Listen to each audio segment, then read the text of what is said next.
বঙ্গবন্ধু সাহেবের একটাই শুধু দোষ ছিল, স্বপ্ন দোষ।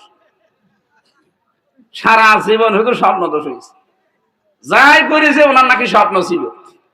এজন্য না কোনো দোষ আমরা পাই না, একটা দোষ ছিল। কি দোষ বলেন বলেন? স্বপ্ন দোষ ছিল। এই স্বপ্ন দোষটা যদি না থাকতো তাহলে আমাদের মনে হয় এত কিছু হইতো না। এই স্বপ্ন দোষের কারণে বড় বড় মেগার নাম নিয়েছে, মেগা প্রজেক্টের নাম নিয়ে মেগা ডাকাতি করেছে।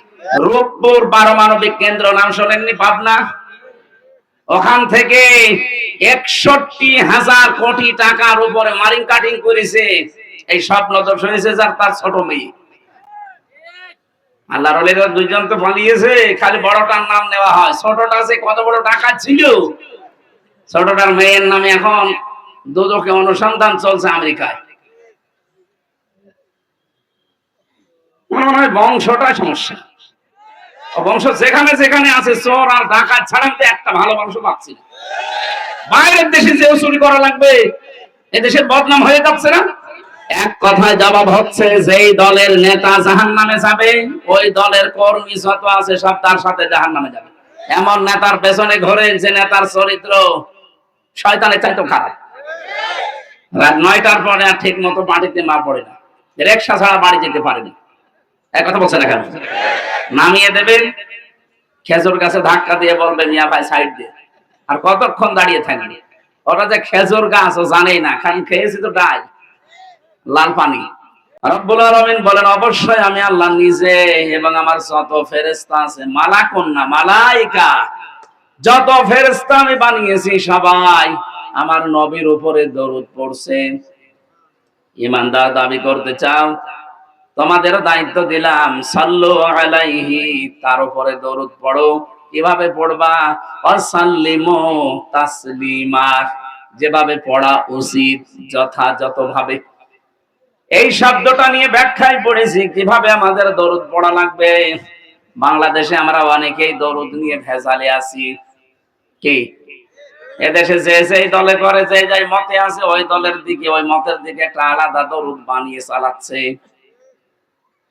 কথা বুঝতেছেন? অথচ দরুদ কি?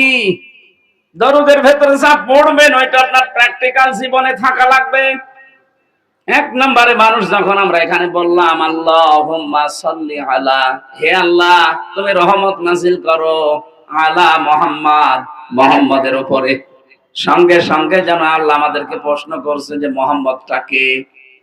সবাই আমরা এক বাক্যে জবাব দিয়েছি, সাইয়্যিদিনা, তিনি আমাদের নেতা, তিনি আমাদের কি?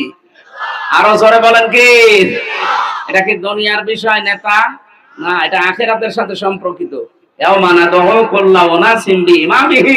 কিয়ামতে প্রতিটি মানুষকে আল্লাহ বিচারের জন্য ডাক দেবেন, একা একা ডাকবেন না, তাকে ডাকবেন তার নেতার সাথে। না, একা ডাকবেন প্রথম স্টেপে।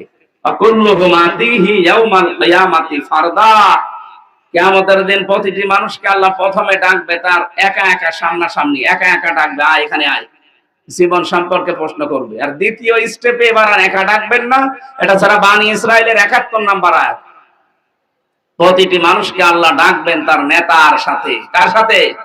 এটা যদি দুনিয়ার বিষয় শেষ হয়ে যেত, আল্লাহর কসম, আল্লাহর কসম, এই আয়াতটা আমি পড়তামই না। যেহেতু আমরা ভুল পথে আছি, অনেকে নেতা ঠিক নেই, অনেকে এমন নেতার পেছনে ঘোরে যে নেতার চরিত্র শয়তানের চাইতে খারাপ। রাত ৯টার পরে আর ঠিক মতো মাটিতে মা পড়ে না, রিকশা ছাড়া বাড়ি যেতে পারেনি। এক কথা বলছেন এখন? নামিয়ে দেবেন, খেজুর গাছে ধাক্কা দিয়ে বলবেন মিয়া ভাই সাইড দিয়ে। আর কতক্ষণ দাঁড়িয়ে থাকবে?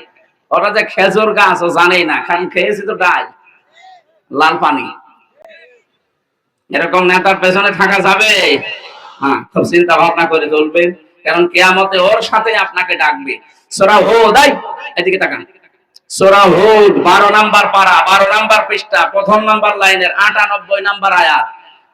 ইয়াকদুমু কওমাহু ইয়াউমাল কিয়ামাতি ফাওরাদাহুমুন নার ওয়া বিসাল বিরদুল মাওরুদ। যত তাফসীর আছে বাংলাদেশে প্রায় ৪২টার উপরে, সব মুফাসসির আয়াতের ব্যাপারে একমত। বাংলা অর্থ বলছি, সামারাইজ করি, বিস্তারিত ব্যাখ্যার জন্য তো আয়াত পড়েছি। এক কথায় বলছি, এক কথায় জবাব নেই, এরকম বাক্য নেই এক কথায় জবাব দেয়। এক কথায় জবাব হচ্ছে, যেই দলের নেতা জাহান্নামে যাবে, ওই দলের কর্মী যত আছে সব তার সাথে জাহান্নামে যাবে। বলেন, কোন হুজুর নিয়ে এসে বলবেন এই আয়াতটা ভুল, প্রমাণ করেন, এবার পড়েন। ইয়াউমান ইয়াকদুমু কওমাহু ইয়াউমাল কিয়ামাতি ফাআওরাদাহুমুন নার। এটা যদিও ফেরাউন সম্পর্কে নাযিল হওয়া, তো মুফাসসিরিন ইকরাম কিয়ামত পর্যন্ত এই আয়াত থাকবে এইজন্য ব্যাখ্যা দিয়েছেন। না থাকবে না? থাকবে না কিয়ামত পর্যন্ত? এই জন্য কিয়ামত পর্যন্ত যেই দলের নেতা জাহান্নামে যাবে, ওই দলের যত কর্মী সব তার সাথে জাহান্নামে যাবে। আপনি এখন বলেন এই নেতা কি দুনিয়ার বিষয়? এই জন্যই তো দরুদের দ্বিতীয় শব্দেই বলা হচ্ছে যে মোহাম্মদ সাইয়্যিদি না, উনি সাধারণ মানুষ না, উনি আমাদের নেতা। উনি কি? এরপরে শব্দ তো আরো কঠিন। দ্বিতীয় নম্বরে বলা হয় মাওলানা, তিনি আমাদের মাওলানা। মাওলানা মানে আমির হামজা কি? অভিভাবক, পথ প্রদর্শক, গাইডলাইন যিনি দেন, আরবিতে তাকে মাওলানা বলে। এই যে আমি গাইডলাইন দিচ্ছি, এই কারণে আপনারা মাওলানা বলেন। আর নবী মুহাম্মদ রাসূলুল্লাহ আমাদের সর্বোত্তম গাইড দাতা। ওনার গাইড মতোই আমরা চলি। এই কথা বলেন না কেন? ওনার গাইড বাদ দিয়ে অন্য কারো গাইডে চলবেন, আপনি চিরস্থায়ী জাহান্নামে। আমার এ পর্যন্ত কথা বুঝেছেন কিনা বলেন? তাহলে নেতার এই বিষয় কি দুনিয়ার বিষয়? দরুদ পড়া লাগবে কি করে আপনি বুঝতে পেরেছেন? সাইয়্যিদিনা ঠিক করবেন, মাওলানা ঠিক করবেন, এরপরে আপনার দরুদ কবুল হবে। এটা আমাদের দায়িত্ব, নবীর উপরে প্রধান দায়িত্ব। দুই নাম্বার, তার আনুগত্য স্বীকার করা। এটা সূরা নেসার ভেতরে আছে, অমাইয়ুতিল্লাহ ফাকাদ আতা আল্লাহ অমাইয়ুতির রাসূল ফাকাদ আতা আল্লাহ। কোন মানুষ যদি আল্লাহর রাসূলের আনুগত্য করে, সে যেন পক্ষান্তরে আল্লাহরই আনুগত্য করে। জোরে বলেন সুবহানাল্লাহ। তিন নম্বরে আমাদের দায়িত্ব নবীজিকে ভালোবাসা, মহব্বত করা, অনুসরণ করা। এদিকে তাকান। সারাটা জীবন আমরা অনেকে সেই ছোটবেলা থেকে শুনে আসছি যে নবীকে কেউ যদি ভালোবাসেন, আপনার সব আল্লাহ মাফ করে দেবে, জান্নাতে দিয়ে দেবে। এটা শোনেননি? বলেন কুনতুম তুহিব্বুনাল্লাহ ফাত্তাবিউনি ইউহিব্বুকুমুল্লাহ। এই আয়াত পড়ে দলিল দেওয়া হয়। হে নবী, আপনি বলুন, যদি তোমরা আল্লাহকে ভালোবাসো, দাবি করতে চাও, তাহলে আমার অনুসরণ করো। এখানে আমাকে ভালোবাসো এই শব্দটা এই জায়গায় নেই, যদিও রূপকর্তে থাকতে পারে, কিন্তু আসল এখানে অর্থ হচ্ছে তাবউন।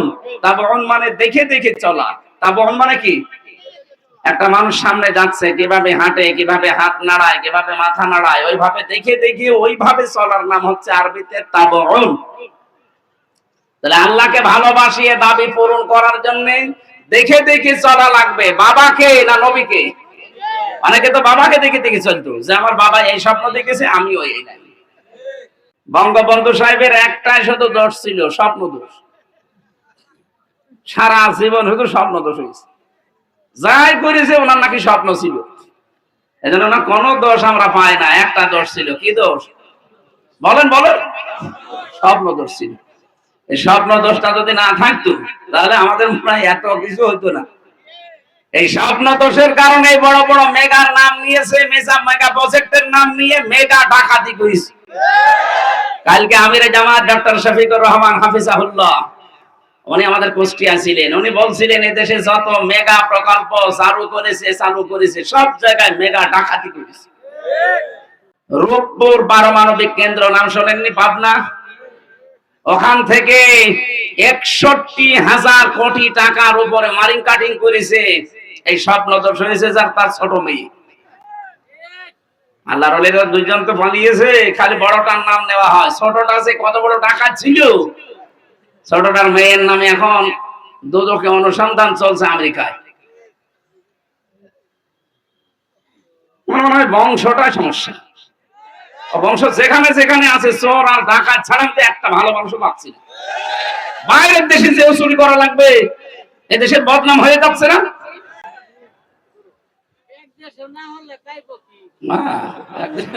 খাইব কি?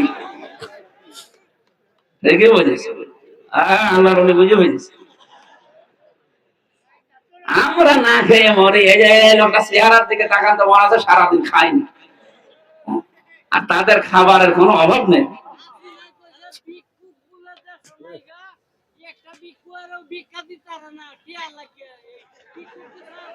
হ্যাঁ, আলহামদুলিল্লাহ ভাই, আপনি চুপ করেন। আলহামদুলিল্লাহ, মামা ভাঙতে নেই।